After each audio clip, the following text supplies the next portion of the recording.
수리편 17장은 공자의 언어 사용에 대해서 얘기하고 있습니다.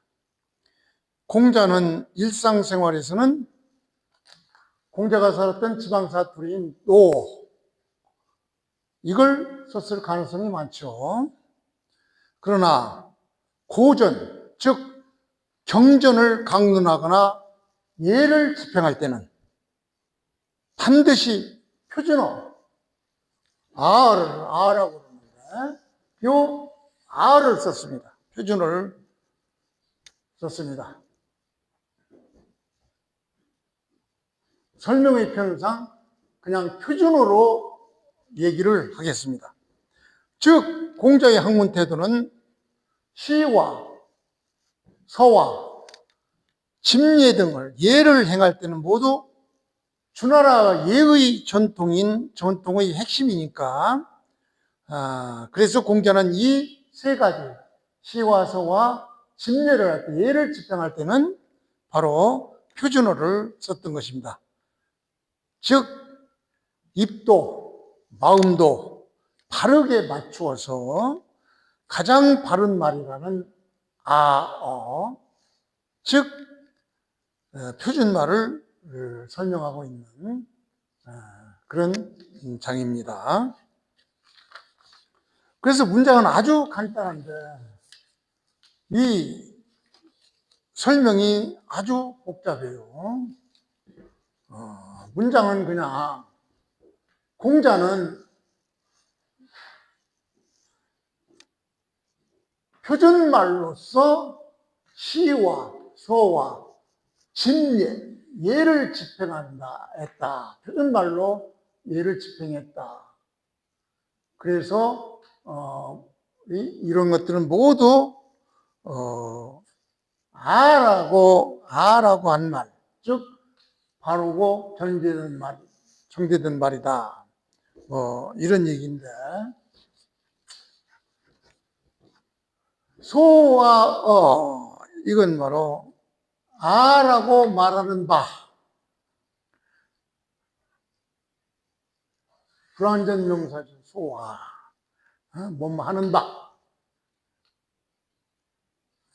즉 공자가 아라고 아음으로 말하는 것은, 그러니까 공자가 표준어로 말하는 것은 시와 서와 예를 집행할 때 이때다. 이런 것들은 모두가 표준어로 말하는 것이다. 이런 얘기인데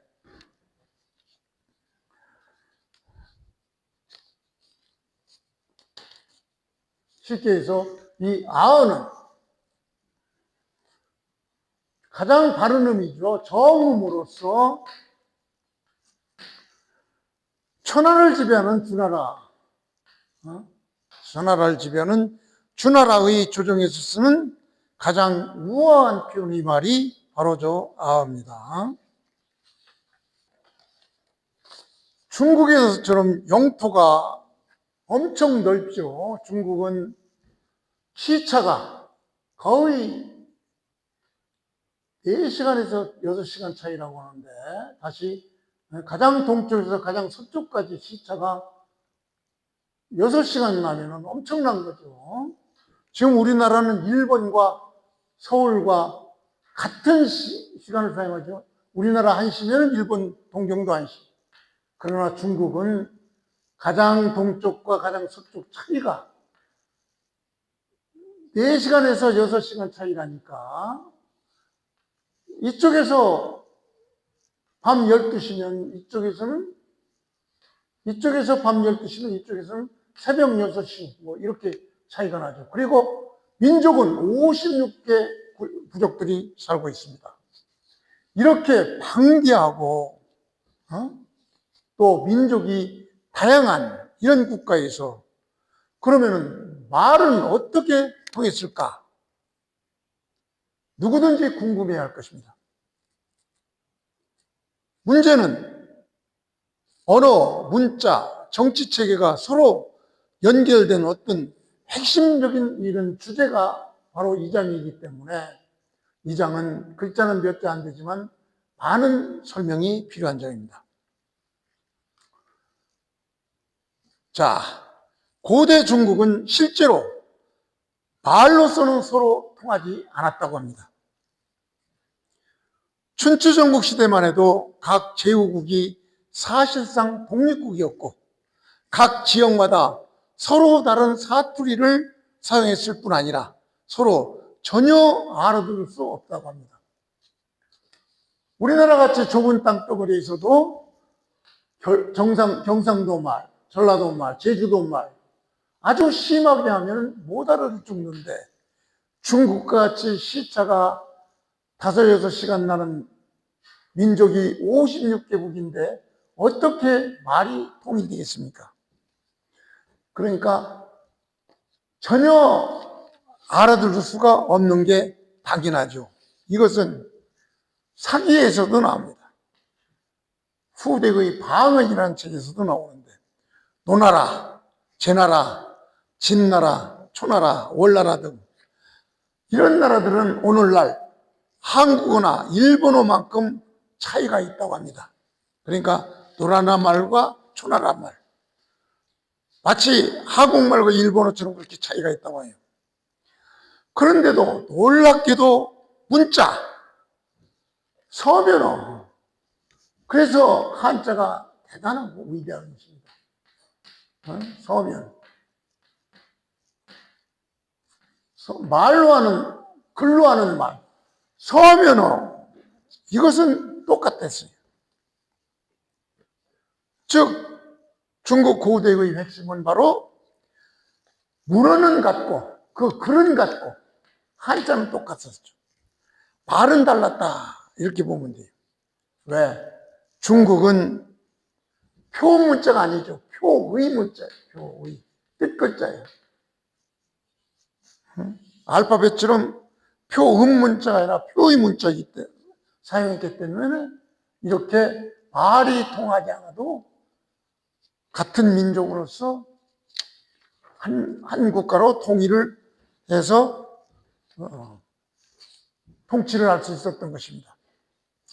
예를 들면 그렇습니다. 왕이라는 말입니다. 나라마다 전부 왕의 발음이 달라요. 노나라에서 왕과 제나라, 진나라, 초나라, 월나라에서 왕은 다릅니다. 단지 왕이라는 말, 이 뜻은 전부 임금이라는 것을 다 알고 있어요. 그래서 말로 하면 못 알아들어도 글로 쓰면 서로 의사소통이 가능합니다. 따라서 실제로 외교나 행정이나 학술이나 법령이나 조약은 이렇게 문서로 통일을 해왔던 것입니다. 그래서 고대 중국에서는 어떻게 의사소통이 되었을까? 즉 관료 지식인 이런 사람들은 아어 이런 그 표준어를 썼습니다. 의료 관료나 지식인은. 그래서 여기 17장에서도 나오죠. 바로 이 아어를 썼다 이렇게 나오는데 이 제후국마다 구어체 말하는 것은 전부 달랐지만 경전언어, 시경이나 서경이나 예를 집행할 때의 예는 주나라의 표준어 아어를 썼던 것입니다. 그러니까 오늘날 문어체 표준 중국어 그런 역할을 했던 것이죠. 그래서 공자학당에 모이는 제자들도 여기저기서 모이죠. 그러나 서로 다른 지역 출신들이라도 공통의 문어, 즉 시경과 서경을 쓸 때의 그 아어를 썼기 때문에 이렇게 서로 배울 수가 있었던 것이죠. 그래서 귀족 관료들은 대부분 문자로서 외교 문서나 군사명령이나 각종 명령이나 조약, 연맹회의 문건이나 모두 동양, 같은 문어체를 썼죠. 같은 문어체. 동양을 동양 같은 문어체를 썼어요. 그렇기 때문에 말은 달라도 문자 모양은 모두 통합이 됐죠. 왕이 지방에 명령을 낼 때도 문자로 전달했고, 일상소통은 정 안 되면 통역이 존재했어요. 특히 지방과 중앙 사이에는 역관이 있어가지고 말 통역하는 제도가 존재했다는 기록들이 많이 나와 있습니다. 춘추시대의 왕실, 주왕실은 각 제국 언어를 아는 통역 전문 인력을 뒀다, 그런 기록이 있죠. 실제 구어는 지역에 따라 큰 차이가 있었지만 지배층은 모두 공통의 문어 교육을 받았고, 이를 통해 정치, 문화적 통일이 가능했던 것입니다. 그래서 이런 통일이 가능했던 것이죠. 문자 체제가 발음과는 무관하게 표현 문자이기 때문에 한자의 뜻을 중심으로 기록되므로 발음이 달라도 읽기만 하면 내용은 동일하게 전개되는 것입니다. 주나라의 예나, 경전, 지배층의 공동언어를 제공했죠. 그래서 평균적 국민, 농민들은 제후국 사투리를 사용했지만 귀족, 관료, 제자들은 모두 시경, 서경, 예기, 악 등에서 배운 그 공동 문어체를 알고 있었던 것이죠. 그래서 이런 사부계층의 이동에서 그 선생들, 공자맹자, 순자가 여러 나라를 돌아다니면서 유세를 하죠. 여러 나라에 돌아다니면서 제후들과 대화를 나눴는데, 이것이 가능했던 것은 바로 이런 문어, 표준말, 이게 있었기 때문입니다. 이 사투리를 필요하면, 여기에서도 또 사투리가 필요하면 통역이 있었기 때문이죠. 그래서 현대와 비교를 하면은,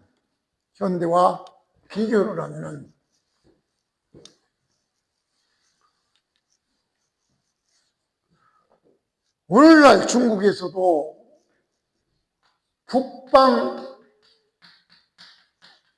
북방방언이라고 있어요. 북방방언이 바로 북경어예요.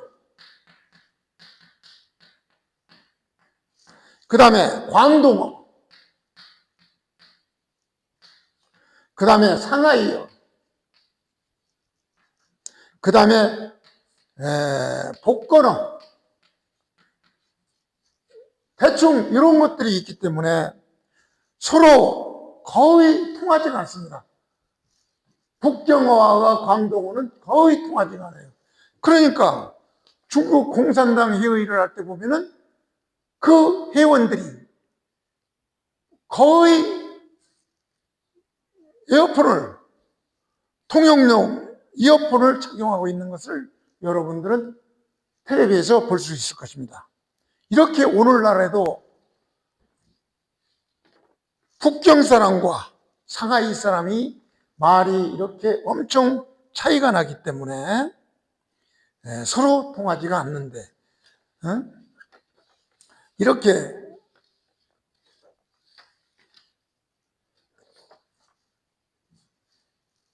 이러한 것은 고대 중국에서도 크게 다르지 않았죠. 단지 차이가 있다면은 오늘날 표준어, 보통어라고 그러죠. 이것이 강력하게 방송이나 교육을 기반으로 해서 이렇게 모든 사람들한테 배우게 하고, 고대는 문어체, 즉 경서 언어, 시경이나 서경, 예를 집행할 때는 그런 언어, 그것이 바로 표준어의 역할, 아우의 역할을 했던 것입니다. 그래서 현대는 바로 표준어, 말을 통일하기 시작했고, 매스컴이 발달했으니까, 고대는 문어, 글의 통일, 그래서 한문이 위대하고 굉장한 이것을 결론을 보면은, 총정리를 하면은 바로 고대 중국에서는 구어, 말은 바로 제국마다 거의 다른 사투리를 썼죠. 현대 중국은 방언 간 소통이 요즘도 상당히 어렵습니다. 그래서 공산당 회의 같은 거 할 때는 이어폰을 착용하고 있죠. 그러나 문어, 글자 완전 통일해서 한문은 거의 통일이 됐죠. 그래서 이 한문이 중국, 동양상국을 지탱하게 하는 것이죠. 그래서 표준어의 역할은 바로 문어, 아까 얘기한 가, 아, 이것이 바로 고대 중국에서의 표준어 역할을 했고, 오늘날 표준은 보통어라고 있습니다. 그리고 의사소통은 바로 문서를 중심으로 해서 정 필요하면 통역을 썼고, 요즘은 표준어 방송을 하고 있죠. 교육도 표준어로 교육을 하고 있고. 그래서 지식인 계층은 바로 경전언어, 시, 서, 시경과 서경과 예를 집행할 때 하는 그 공유, 이것을 표준어로 공유를 했고, 현대는 학교에서 표준어 교육을 하고 있습니다. 수리편 18장은 공자의 도를 구하는 태도와 학문하는 태도, 정신을 표현한 장인데, 이것도 역사적 사실을 바탕으로 하는 얘기입니다. 석공이라는 사람이 있습니다. 석공은 초나락의 귀족 군주이자 명망 있는 인물입니다. 공자에 관심이 있었어요. 공자를 한번 써볼까 이렇게 생각되는 사람인데, 그러나 실제로는 거의 만나지 않았다고는 그런 설이 많습니다. 석공이 자로에게 공자의 사람됨을 물었습니다.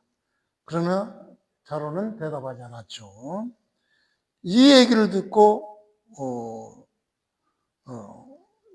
이렇게 자로가 대답하지 않은 이유는 아마도 자로의 성격이 직설적인 성격이라 공자를 과하게 포장하거나 꾸미는 것을 꺼렸을 것입니다.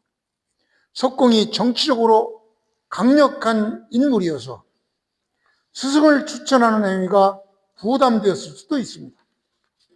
혹은 공자의 인품을 가히 자론하는 사람이 함부로 선생님의 인품을 표현할 말을 찾지 못했을 수도 있습니다. 공자는 자기 자신을 공부에 몰두하는 존재로 이렇게 묘사를 했죠. 그래서 권력이나 명예와 관련된 칭찬이 아니라 학문에 몰입. 그렇게 되면 그 힘과 늙음도 질 정도로 열정이 있다라고 자기 자신을 이렇게 얘기를 했던 것이죠.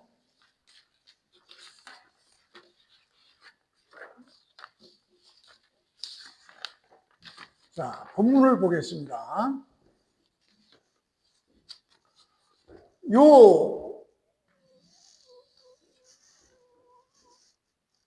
이게 바로 섭이라고 그러는데, 섭이라는 말도 있고, 우리가 흔히 요 얘기는 바로 나뭇잎 볼 때 엽이라고 대충 얘기하는데, 사람 성씨를 얘기할 때는 섭이라고 합니다. 그러니까 이것도 사람이기 때문에 섭공, 즉 서편이라는 그 지역을 통치했던 사람이라고 해서 석공이라고 얘기를 합니다. 그래서 석공이 문공자 자로, 석공이 공자에 대해서 문의 목적으로는 공자죠. 공자에 대해서 물었는데 누구에게? 허사죠. 전치사. 자로에게 공자에 대해서 석공이 물었다. 이런 얘기인데, 고에서는 여기서 A, 공자, B, 자로. 즉, B에게, 자로에게 공자에 대해서 물었다. 뭐 이런 얘기죠. 그러나 자로는 대답하다 동사죠. 그러니까 자로는 대답하지 않았다. 그러니까 대답하지 않으니까 공자가 말하기를 여해 불왈. 너는 어찌해죠. 어찌하. 어찌해. 어찌해서 말하지 않았느냐. 뭐라고 공자에 대해서 물었으면 공자에 대해서 뭐 공부를 잘한다, 행동이 어쩌다 이런 얘기를 해야 되는데 왜 아무 말씀도 안 했느냐. 이렇게 공자가 말하면서 기위냐.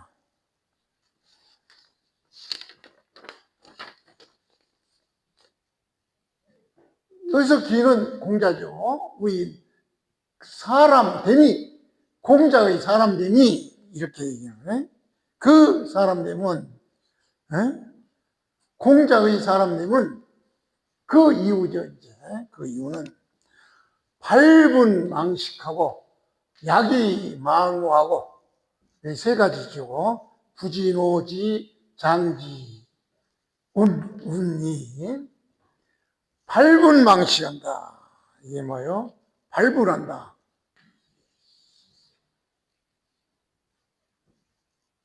어떤 책은 발분, 말을 바꿔서 분발하면 먹는 것도 있다. 이렇게 해석을 했더라고요. 그래서 분발, 발분,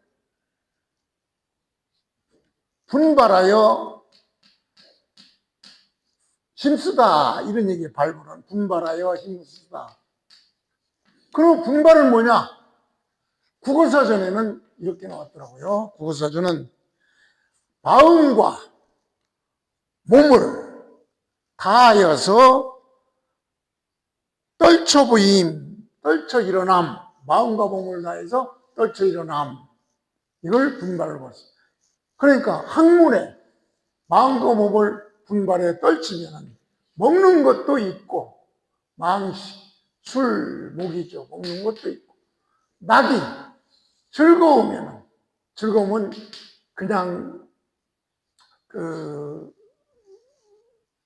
그냥 즐거움이 아니라 공부에서 얻는 즐거움, 공자의 즐거움이니까 학문을 연구해서 터득하는 그런 즐거움에는 망우, 걱정도 있고,